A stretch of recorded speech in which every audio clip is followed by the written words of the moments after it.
Hello दोस्तों, कैसे हैं आप? होप आप सभी ठीक होंगे। मेरा नाम है वक़ार मुस्तफ़ा। आप देख रहे हैं YouTube channel star online solution. जैसा कि मैं बता दूं, यह मेरा यूट्यूब चैनल का पहला वीडियो है। इसलिए मैं आपके सामने एक ऐसा वीडियो लेकर आया हूं जो आज के दिनों में हर इंसान की ज़रूरत बन चुकी है। वह है स्मार्टफ़ोन। जब कोई बंदा किसी दुकान में जाकर यह कहता है कि मुझे एक अच्छा सा स्मार्टफ़ोन दे दीजिए, तब दुकानदार क्या समझता है कि आज मेरे पास एक अच्छा सा ग्राहक आ गया है। अब वो हर मोबाइल को अच्छा ही कहकर उसको दिखाता है, जिससे उसकी ज़रूरत कभी पूरी होती और कभी नहीं। इस पूरे वीडियो को देखने के बाद अब आप स्मार्टफ़ोन के बारे में अनजान नहीं रहेंगे। तो चलिए अब शुरू करते हैं। फर्स्ट थिंग, पहली चीज़ जो हमें स्मार्टफ़ोन के अंदर देखनी होती है वह है प्रोसेसर। प्रोसेसर को ब्रेन ऑफ द कंप्यूटर भी कहा जाता है।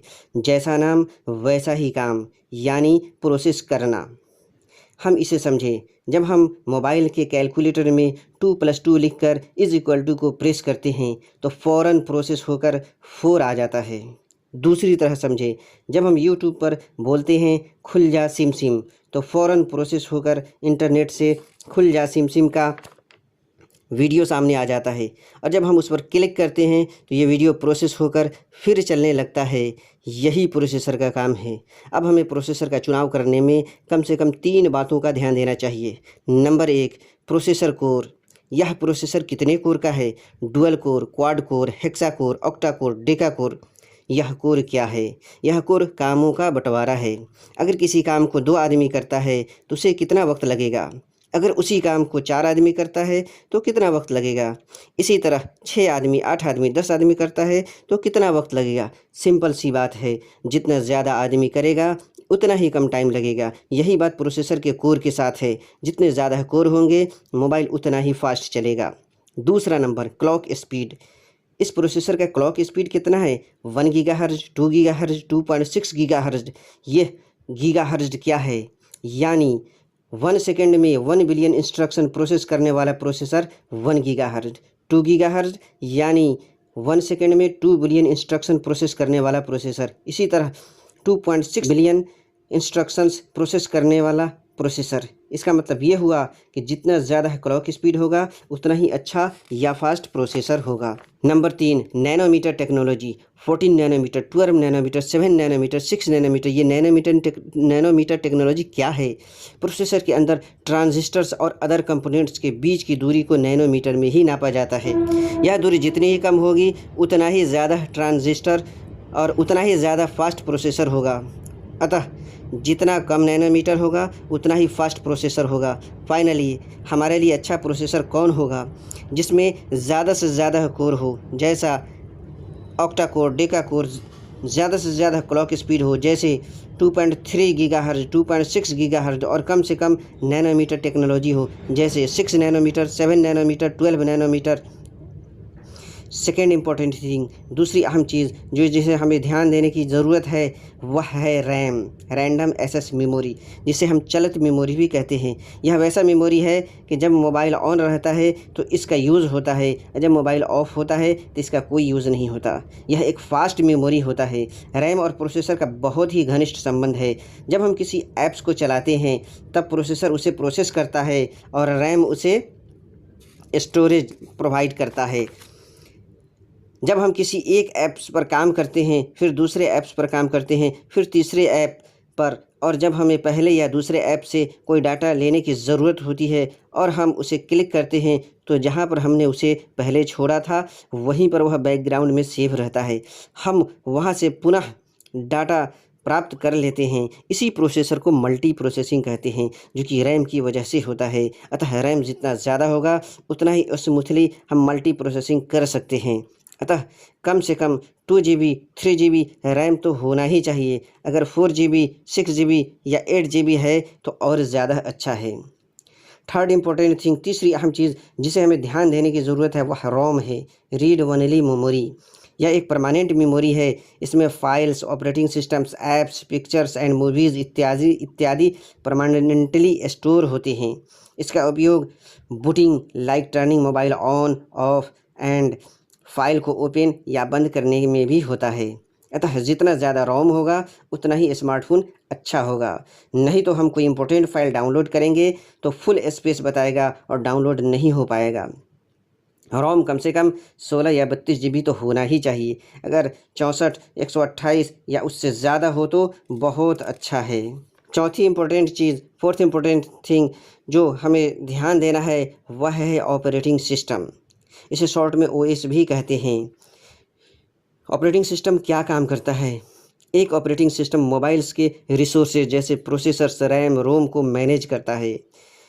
एक यूज़र और मोबाइल हार्डवेयर के बीच इंटरफेस यानी प्लेटफॉर्म की तरह काम करता है। एप्लीकेशन सॉफ्टवेयर को एग्जीक्यूट और सर्विस प्रोवाइड करता है। बगैर ओएस के मोबाइल एक खाली डिब्बे की तरह है। मोबाइल में जनरली जो ऑपरेटिंग सिस्टम यूज़ होते हैं वो एंड्रॉयड ऑपरेटिंग सिस्टम है। एप्पल्स में iOS ऑपरेटिंग सिस्टम यूज़ होता है। यह ऑपरेटिंग सिस्टम हर साल नए फीचर के साथ नया वर्जन लॉन्च करती है, इसलिए हमें लेटेस्ट ऑपरेटिंग सिस्टम वाला ही मोबाइल लेना चाहिए। अगर हमें कम बजट वाला मोबाइल भी लेना है तो भी उसमें लेटेस्ट ऑपरेटिंग सिस्टम वाला ही लेना चाहिए। अभी मार्केट में जो लेटेस्ट ऑपरेटिंग सिस्टम है वो एंड्रॉयड 10 और 11 है। एंड्रॉयड 12 भी लॉन्च हो चुका है। फिफ्थ इम्पोर्टेंट चीज़ जो हमें ध्यान देने की ज़रूरत है वह बैटरी है। स्मार्टफोन कंपनी जनरली 2 तरह के बैटरी यूज़ करती है। नंबर 1 लायन यानी लिथियम आयन। इस बैटरी का एनर्जी डेंसिटी बहुत हाई होता है तथा बैटरी को एक्चुअल पावर में कन्वर्सेशन का रेट भी हाई होता है। दूसरी बैटरी जो यूज़ होती है वह लिपो है यानी लिथियम पॉलीमर है। यह बैटरी लायन की तुलना में चार्ज होने में कम समय लेती है तथा लायन की तुलना में हल्की होती है, परंतु लायन की तुलना में बैटरी की एनर्जी डेंसिटी थोड़ी कम होती है और बैटरी को एक्चुअल पावर में कन्वर्सेशन रेट भी उसके तुलना में कम होता है। लिपो बैटरी लायन की तुलना में थोड़ी महंगी होती है। बैटरी जो आजकल मोबाइल में यूज़ होता है प्रायः 3000, 4000, 5000, 6000 mAh तक होती है। जितना ज़्यादा mAh होगा मोबाइल उतना ही देर तक चार्ज रहेगी और उतना ही मोबाइल अच्छा होगा। सिक्स्थ इम्पोर्टेंट थिंग जो हमें ध्यान देने की ज़रूरत है वह कैमरा है। इस फ़ोन में कितना मेगापिक्सल का कैमरा है? 5, 8, 12, 13, 48, 64, 102 मेगापिक्सल। यह मेगापिक्सल क्या होता है? पहले पिक्सल को समझें। यह कैमरा में सबसे छोटा विजुअल कलर यूनिट होता है। अतः जितना ज़्यादा कैमरा का मेगापिक्सल होगा उतना ही अच्छा पिक्चर की क्वालिटी होगी। आज के दिनों में कैमरे का उपयोग जनरली फ़ोटो खींचने, वीडियो बनाने के लिए किया जाता है तथा ज़रूरत पड़ने पर इसे दूसरी जगह ट्रांसफ़र भी किया जा सकता है। अतः कम से कम 5, 8 या 12 मेगापिक्सल, अन्यथा 13, 48, 64 मेगापिक्सल या उससे ज़्यादा हो तो अच्छा है। सेवंथ इम्पोर्टेंट थिंग जिसे हमें ध्यान देने की ज़रूरत है वह है स्क्रीन रेजोल्यूशन और स्क्रीन साइज़। फ़ोन का रेजोल्यूशन कितना है? HD, HD plus, full HD plus 4K या एमोलेड। जैसा कि हमने पहले देखा है जितना पिक्सल ज़्यादा होगा उतना ही अच्छा कैमरे की क्वालिटी होगी। वैसे ही जितना पिक्सल ज़्यादा होगा स्क्रीन पर पिक्चर की क्वालिटी भी अच्छी होगी। कम से कम mobile screen resolution HD plus, full HD तो होनी ही चाहिए, अन्यथा फुल HD प्लस 4K या एमोलेड डिस्प्ले हो तो ज़्यादा अच्छा है। स्क्रीन का साइज़ 6.5 इंच या उसके आसपास हो तो अच्छा है, अदरवाइज़ अपने ज़रूरत के हिसाब से जितना बड़ा हो ले सकते हैं। एट्थ इम्पोर्टेंट थिंग जिसे हमें ध्यान देने की ज़रूरत है वह फ़ोन का स्पीकर है। अगर फ़ोन का सारा स्पेसिफिकेशन अच्छा है लेकिन साउंड की क्वालिटी अच्छी नहीं है तो सारी मेहनत पर पानी फिर जाता है। जनरली स्मार्टफोन में आने वाले अच्छे स्पीकर्स डुअल स्टीरियो स्पीकर्स और डोल्बी एटम स्पीकर्स हैं। नाइन्थ इम्पोर्टेंट थिंग जिसे हमें ध्यान देने की ज़रूरत है वह डिस्प्ले ग्लास है।